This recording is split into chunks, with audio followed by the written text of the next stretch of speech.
Hello, this is Miss Clark, and I will be reading to you from pbs.org slash wgbh slash nova slash typhoid slash letter dot html.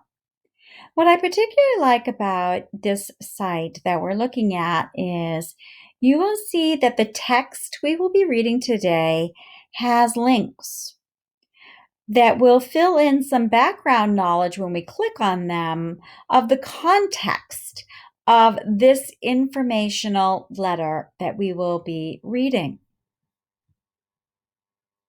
There are also some side links where you can, for clarification purposes, go on to read more about this particular topic. Excuse me. This particular topic is titled In Her Own Words, and it is written about a non-fictional, a true person named Mary Mallon, otherwise known as Typhoid Mary. So let's get right to our reading, and occasionally we will be clicking on these links to fill in our background knowledge. In her own words, few instances of the thoughts and handwriting of Mary Mallon, otherwise known as Typhoid Mary, have come down to us. The longest surviving letter, and the one most telling of her plight and state of mind in the height of her quarantine, is a 6-page, hand-scrawled diatribe she wrote in late June 1909. By this time, she had been quarantined against her will for over 2 years on an island in New York City's East River. Below, read the letter and get inside the mind of a woman tragically caught between a rock and a hard place. Her discovery and labeling as a healthy carrier of typhoid, who by this time had already infected numerous people through her cooking, and the city's obligation to protect the public's health. Reading between the lines, one gets a sense of just how frustrated, upset, and spiteful this 39-year-old Irish immigrant has become at her situation, a situation from which she ultimately never escaped. Peter Tyson. So what I particularly like about this first paragraph, this introductory paragraph, is that it tells us, Peter Tyson tells us the tone of the letter. Frustrated, upset, and spiteful. So as we read, we should be picking up Mary Mallon's attitude towards what has happened to her as she has been in quarantine and has been labeled Typhoid Mary. Note, Mallon's letter below has been edited for clarity, spelling, and punctuation, as well as broken into paragraphs for more manageable reading. As you read it, click on highlighted words for more information. To peruse the original handwritten letter, click on image below right. Now, you are expected to also read this independently, so we may not have a chance to click on all of the links, but we will do our best to click on the ones that will help us better comprehend the context of this letter. George Francis O'Neill. To the editor of The American, and that is crossed out, in reply to Dr. Park of the Board of Health, I will state that I am not segregated with the typhoid patients. Now let's back up a moment and see who the audience is for her letter. It is George Francis O'Neill. So let's click on that link and find out who he was.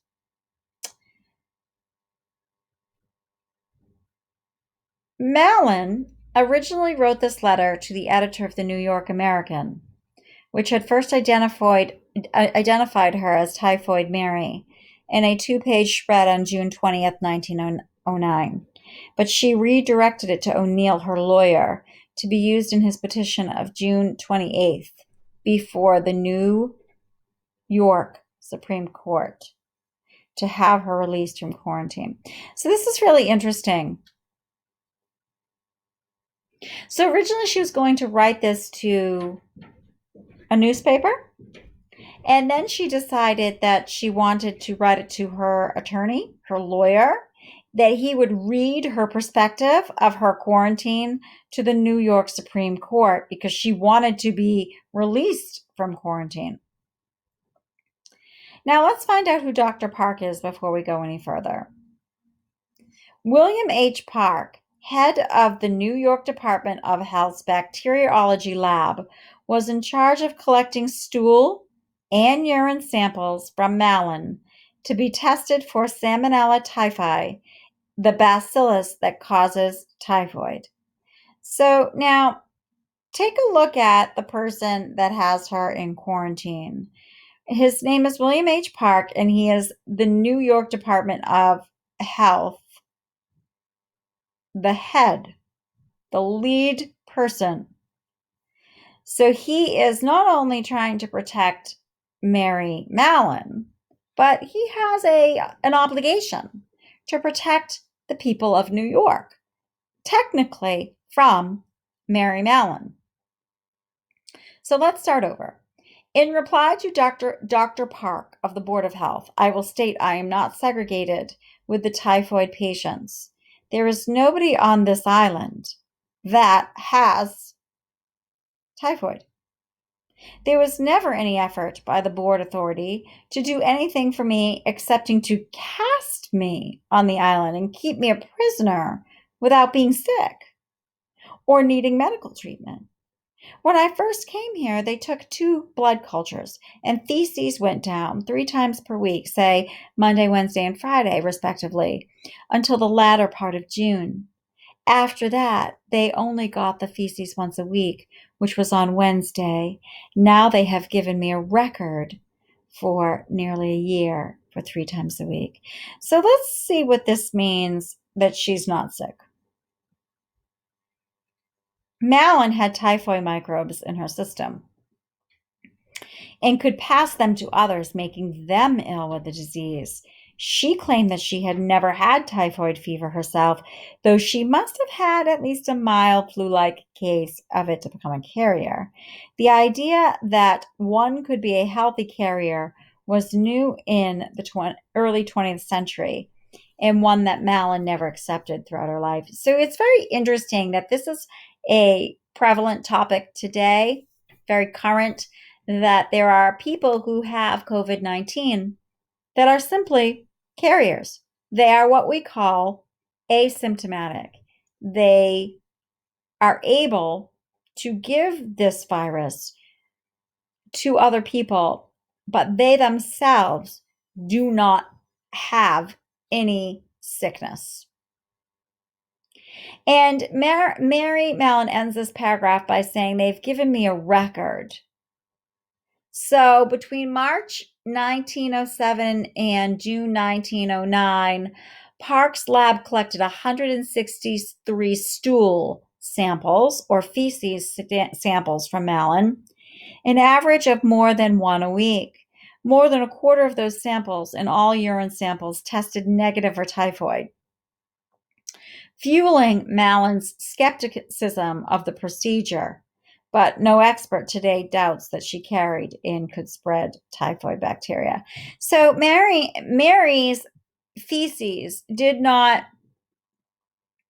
have the typhoid necessarily showing up in the lab reports.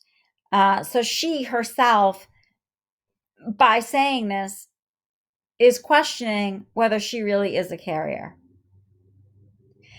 When I first came here, I was so nervous and almost prostrated with grief and trouble. My eyes began to twitch, and the left eyelid became paralyzed and would not move. It remained in that condition for 6 months. There was an eye specialist who visited the island 3 and 4 times a week. He was never asked to visit me. I did not even get a cover for my eye. I had to hold my hand on it whilst going about, and at night tie a bandage on it. So the first thing that she wants the Supreme Court of New York to know is she has had a traumatic reaction to be quarantined. Grief and trouble has caused her eye to twitch, and she was never visited by the specialist who would come to the island and treat people for whatever eye issues they may have been having. So she had to take care of herself. We're on the third paragraph. In December, when Dr. Wilson took charge, he came to me and I told him about it. Now let's see who Dr. Wilson is, because we have Dr. Park, who's the head of the Board of Health, and now we have another doctor. Robert J. Wilson, superintendent of hospitals for the Department of Health, began overseeing Mallon's case in December 1907. So we have someone who is a caseworker, Dr. Wilson, just for Mary Mallon's quarantine situation for her health. He said that was news to him and that he would send me his electric battery, but he never sent it. Now, I'm not even really sure what that electric battery is. Maybe it was something that would treat her eye. But she lets us know, the Supreme Court know. However, my eye got better thanks to the Almighty God. And no thanks, and she crosses it out, in spite of the medical staff. So in other words, God healed me. There wasn't a single doctor that healed me or helped me. So she feels ill-treated. That's the tone I'm picking up here. Dr. Wilson ordered me urotropin. I got that on and off for years. Sometimes they had it and sometimes they did not. I took the urotropin for about 3 months, all told, during the whole year. If I should have continued it, it would certainly have killed me, for it was very severe. Everyone knows who is acquainted in any kind of medicine that it's used for kidney trouble.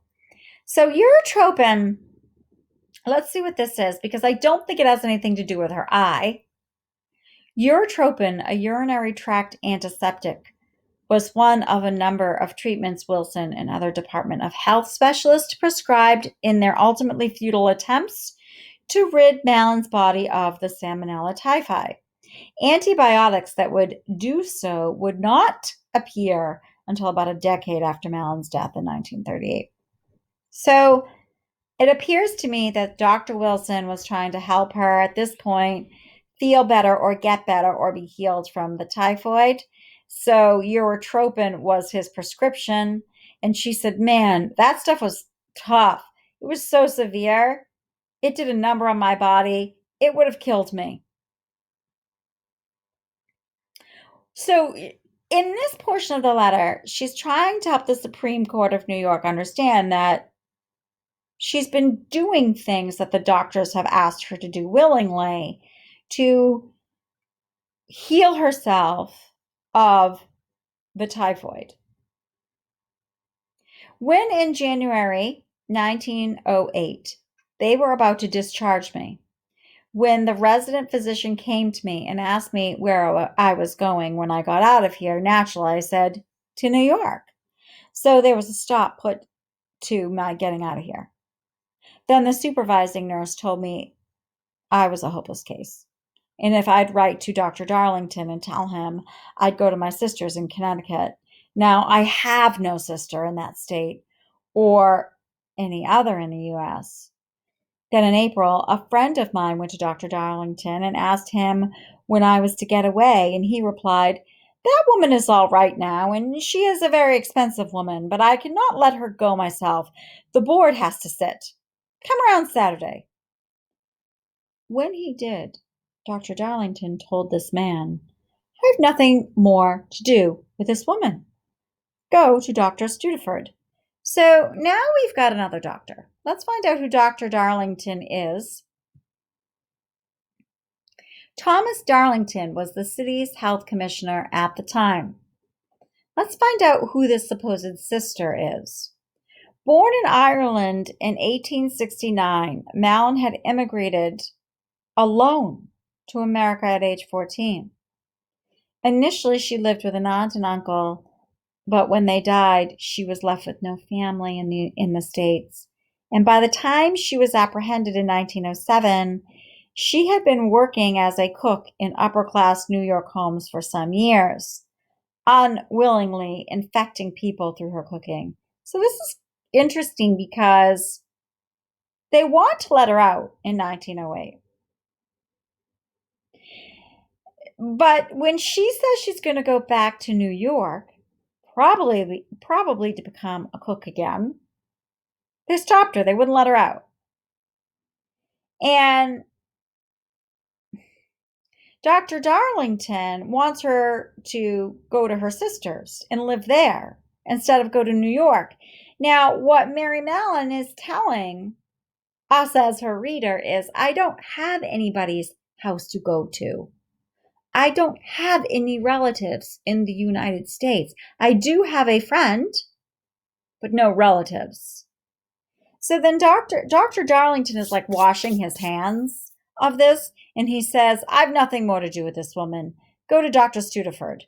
So she's being passed on from one doctor to the next. And let's see what Dr. Stu Deferred has to say. William H. Stu Deferred was a gynecologist at Bellevue Hospital who consulted on female patients quarantined on North Brother Island. This is pretty interesting. Now let's see if Dr. Stu Deferred can do anything to help her.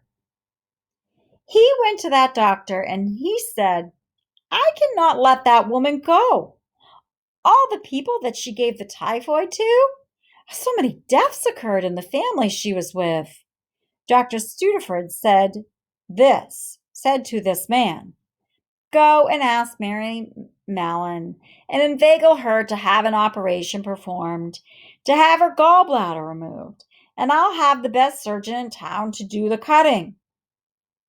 I said, no knife will be put on me. I've nothing the matter with my gallbladder. Dr. Wilson asked me the very same question. I also told him no. Then he replied, it might not do you any good.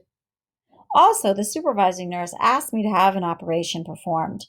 I also told her no, and she made the remark, would it not be better for you to have it done than remain here? I told her no. Now let's take a look at the quotation marks here. So this is how I know that Mary Mallon in her letter is telling about a conversation. So Dr. Stu Deferred wants her to release her from quarantine, her gallbladder removed. And he tells her this in these quotes. And her response is, no, you're not going to cut me and take out my gallbladder. Now let's find out by clicking on the link why this is important. Typhoid microbes can lodge in the gallbladder. But even at the time, it was known that removing that organ was no guarantee of ridding someone of typhoid. And at the time, dangerous infections often followed abdominal operations, so Mallon had good reason to refuse this procedure. So the hope was that if Mary Mallon would just have her gallbladder removed, it would remove the typhoid from her system, so she'd no longer be a carrier and give it to people. So then she could leave the island and no longer be in quarantine. But she refuses to have her gallbladder removed. She fears what the surgery could do to her. So now we're in the last two paragraphs. So let's see if we can dig down in these last two paragraphs about what she's trying to help the New York Supreme Court understand about her situation. What is her appeal to them? What does she want them to know? There is a visiting doctor who came here in October. He did take quite an interest in me. He really thought I liked it here, that I did not care for my freedom. He asked me if I'd take some medicine if he brought it to me, and I said I would. So he brought me some anti-ototox and some pills then. Dr. Wilson had already ordered me Brewer's yeast.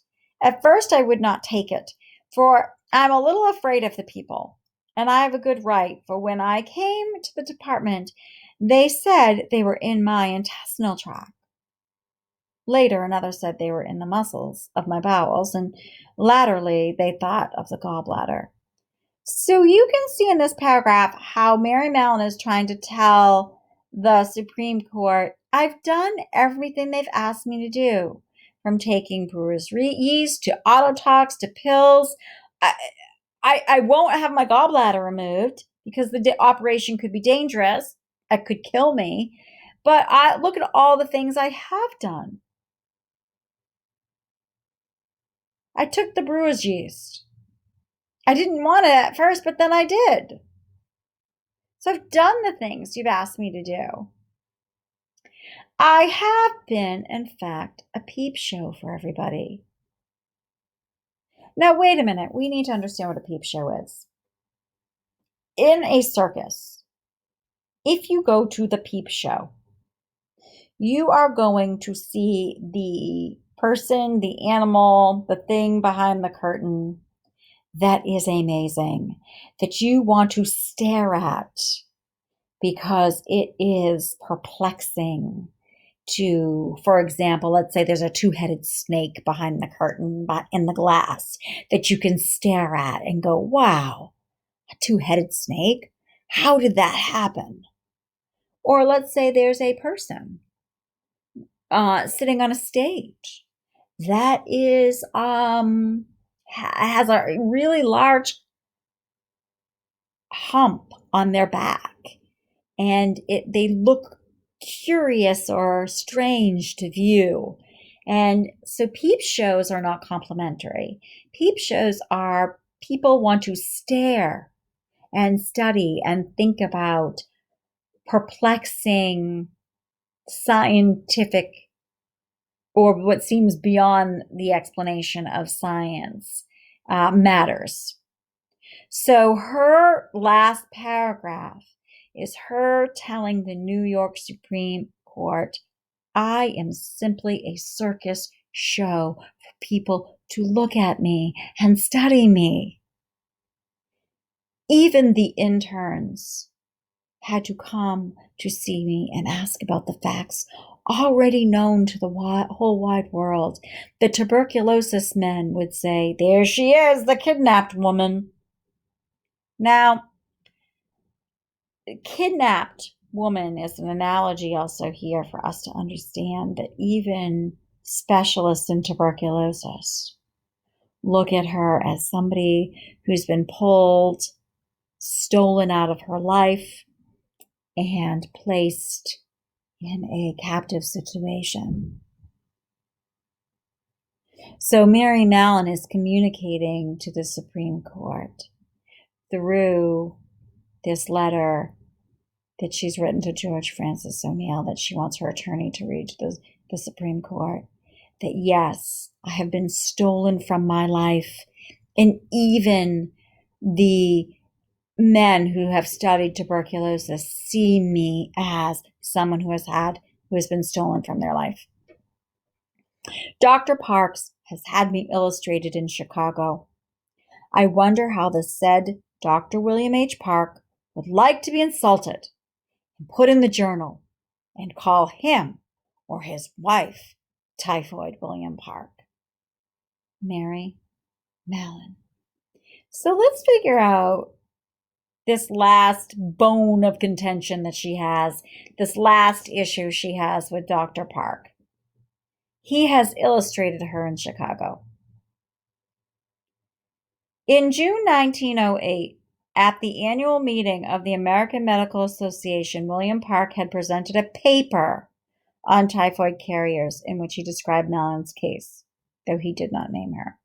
So Dr. Park did not say, hey, I'm going to go back to the link. There's this woman named Mary Mallon, American Medical Association, who she's a peep show. She is a carrier of typhoid and she's never been sick. But she feels as though she has been named and singled out because she has been written about. So that's what the word illustrated means in this case. Not that he made a drawing of her, but that he talked about her and how perplexing it is that here she is asymptomatic, a carrier, not having symptoms of typhoid, but continues to give it to other people. So now I'm going to read the epilogue to find out how the rest of her life followed through, just for curiosity's sake. In mid-July 1909, Judge Mitchell Erlanger of the New York Supreme Court, believing Mallon remained a danger to society, dismissed her petition for release and ordered her back to North Brother Island. So this petition that she had written and had presented to the judge of the New York Supreme Court said, no, we can't release you. But 7 months later, Ernest J. Letterly, the city's new health commissioner, took pity on Mallon and released her on the promise that she never again work as a cook. Letterly, however, did not help her train for another profession that would have provided her with the standard of living to which she had become accustomed, and this oversight would have serious consequences. So then, 7 months after Judge Mitchell Erlanger said, no, we're not going to release you, Mary. Thank you for your letter. A new health commissioner, Ernest J. Letterly, felt sorry for her. He released her, but he asked her upon her release from her quarantine to not cook again, but never gave her a pathway to a new career or training for a new career. So, of course, she, to survive and make a living, went into the only profession she knew. She became a cook again. Initially, the Department of Health kept tabs on Mallon, but eventually they lost touch with her. Then in 1915, health officials traced an outbreak of typhoid fever at Sloan Maternity Hospital in Manhattan to the facility's cook, a Mrs. Brown. This turned out to be Mary Mallon. She was immediately sent back to North Brother Island, where she was forced to remain for the rest of her life. She died there on November 11th, 1938, having lived a total of 26 years on the island. All told, Mary Mallon is thought to have given typhoid to 47 people, 3 of whom died.